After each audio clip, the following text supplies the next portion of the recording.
Comentada agora, o pessoal está chegando, o metrô de Kiev foi fechado porque os hospitais dependem dos geradores após ataques com mísseis.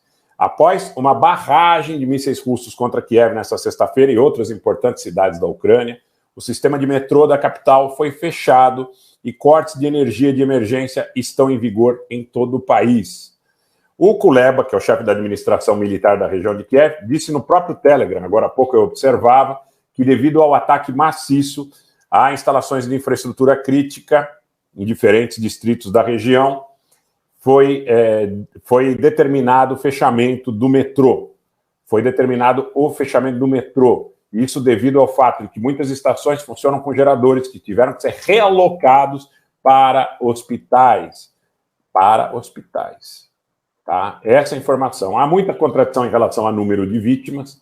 As Forças Armadas ucranianas disseram que os aviões da Força Aérea Russa foram vistos nos céus de Belarus durante os ataques com mísseis à Ucrânia. Eles citam os Ilyushin 76, citam os MiG-31 e não elaboram em relação à participação destas aeronaves nos ataques.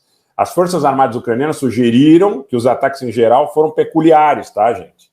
Uma vez que os mísseis não teriam sido disparados apenas do Mar Cáspio, mas também da região de Saratov, na área de Engels, onde estão baseados os bombardeiros estratégicos Tu-95MS.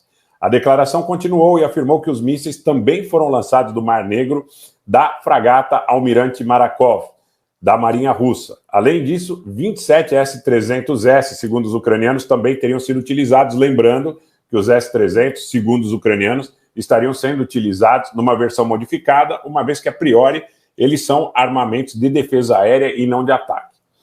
No início dessa semana, pessoal, eu quero lembrar que Belarus anunciou exercícios militares em todo o país. O presidente Putin deve se reunir com o presidente Lukashenko de Belarus na próxima semana e há um aumento muito grande da especulação da possível entrada de Belarus no conflito. Olha, eu quero dizer de uma forma muito clara, concordo com o que o Ronaldo está nos trazendo, tá? Me parece que a escalada é inevitável.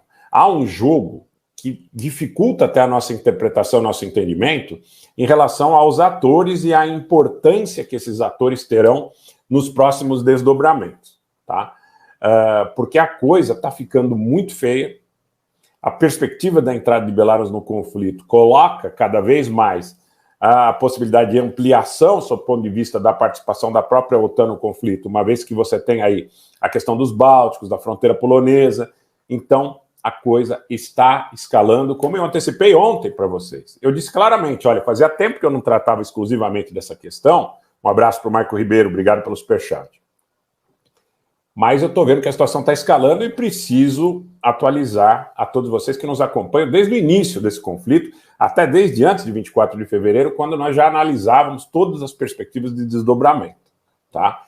Então, o que acontece, gente? Vamos à interpretação lógica dos fatos.